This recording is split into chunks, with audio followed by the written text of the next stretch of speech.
Hello, BookTube. I thought I'd do a book haul and a birthday book haul, which is exciting.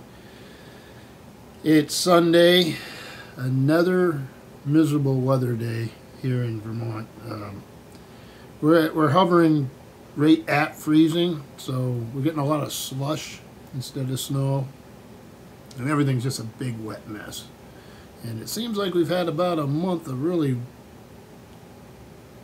unpleasant weather, but that's just part of life.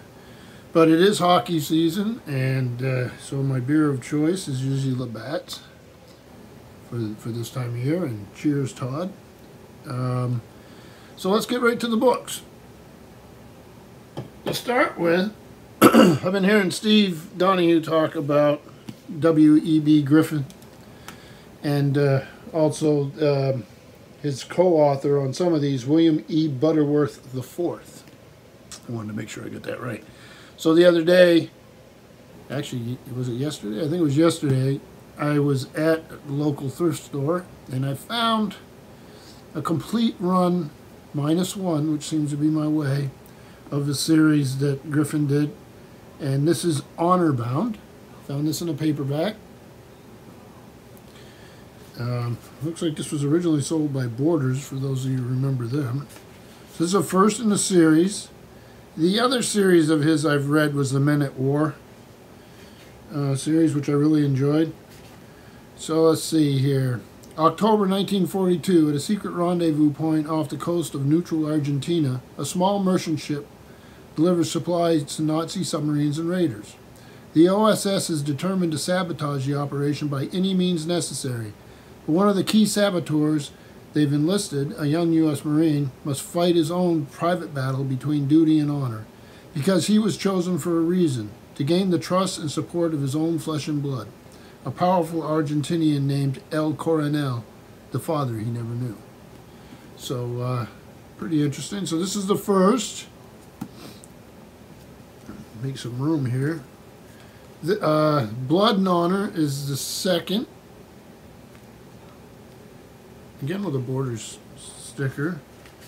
So the second one came out. Let me get a date here, so put it in some sort of perspective. Yeah, this is like the 17th printing, so this thing's had a pretty good run for the author. 1996. The first one was 93.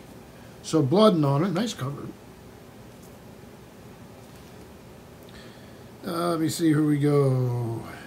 It's April 1943 in Argentina, where World War II rages in clandestine battles both sides deny, but neither side can afford to lose. Where a Nazi plot to overthrow the government in Buenos Aires may change the face of the war, and where 3 American fighting men are thrust into a lethal nest of intrigue, with their missions, their honor, and their lives hanging in the balance. So there's the second of those. Get a little.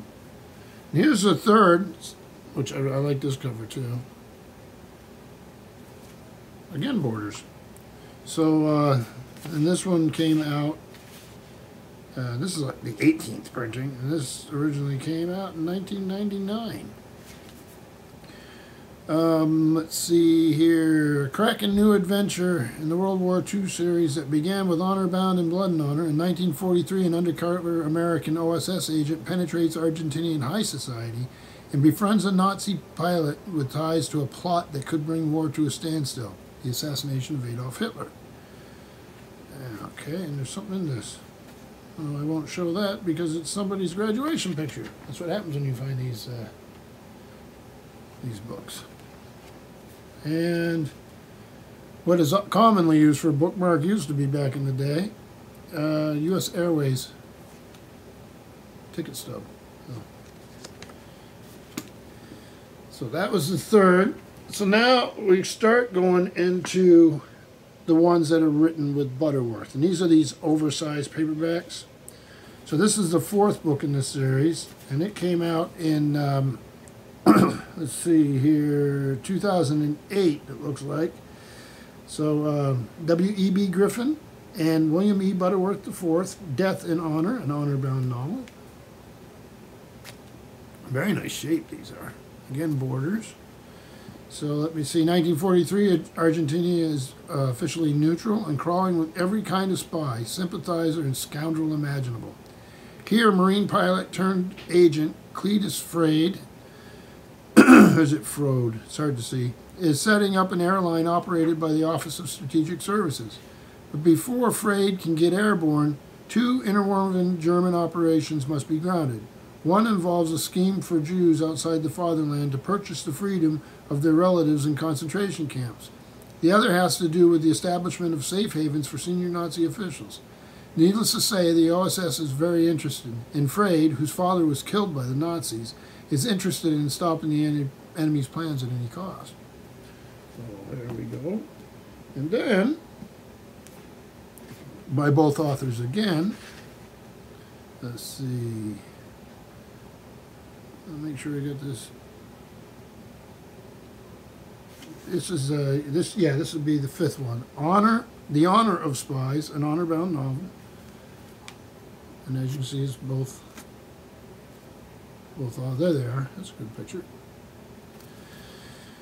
August 1943, in his short time as a spy with the Office of Strategic Services, young Cletus Frade has faced many unlikely situations, but nothing like his new assignment. Having helped Lieutenant Colonel William Frogger escape a Mississippi POW camp, he must now get the defiant German to turn against his country. Frogger's Nazi parents, in Frade's custody in Argentina, are refusing to provide intelligence about secret plans to establish safe havens for senior Nazi officials in South America. Even more pressing is the fact that before his capture, Frogger was part of a conspiracy to assassinate Adolf Hitler. If the OSS can act quickly, they could end the war. But Frade is not the only one who knows about the Froggers. Others wish to silence the parents, and then Frade himself. And though his career in the OSS may have been brief, soon it might be over. And then, the last one I got, and I think I missed one, so let me find out. Yeah, I don't have Victory in Honor. But then this is the next one, again with both authors. This is Empire in Honor. And this one came out in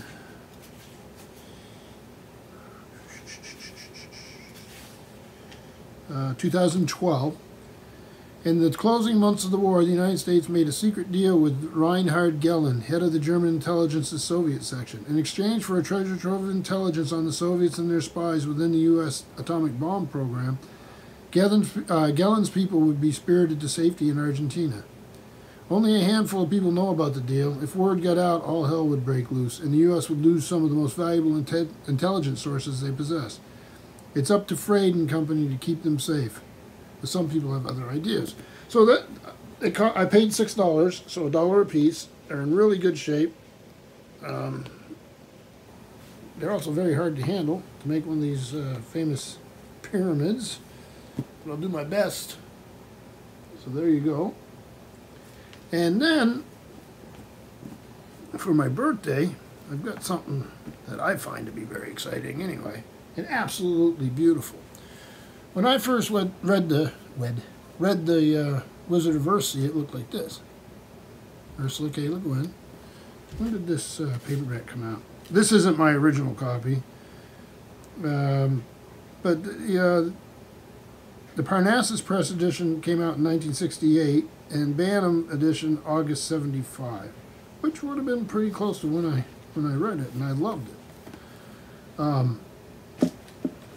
But this year, for my birthday, my wife got me this, and it's absolutely stunning.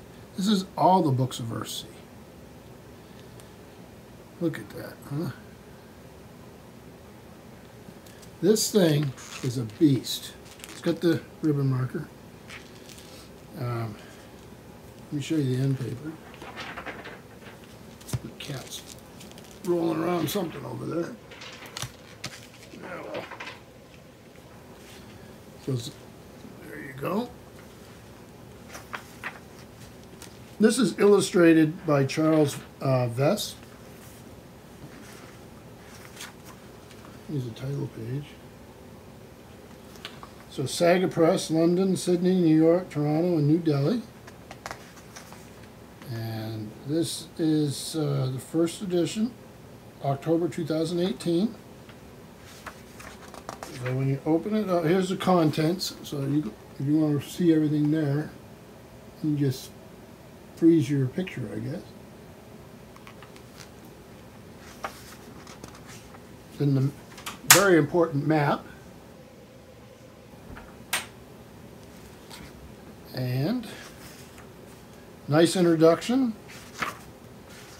by Ursula K. Le Guin. She did the introduction for this in February 2016, so probably when the project began. Of course, she has since passed away. Then you'll have one of these drawings to start each story or each novel. One of these lovely paintings.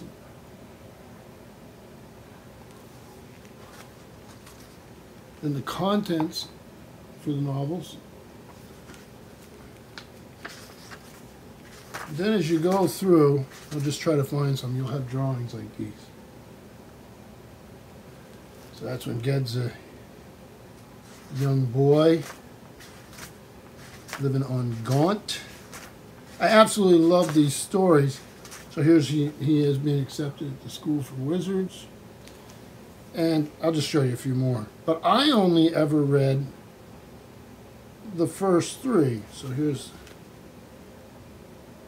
I didn't read all the later ones, and I don't know why. I'm not even sure I really knew much about them.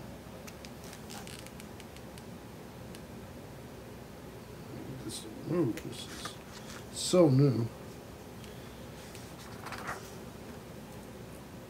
So it's just loaded with illustrations. It's just a beautiful, beautiful book. So I'm thrilled to have it. I already started rereading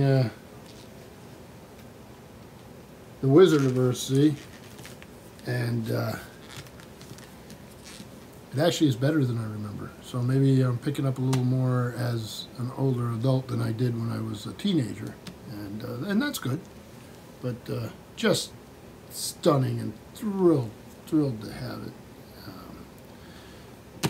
Yeah, not much else I can say. Very excited. So that's about it. Thank everybody for tuning in, and have a good weekend. Thank you, BookTube.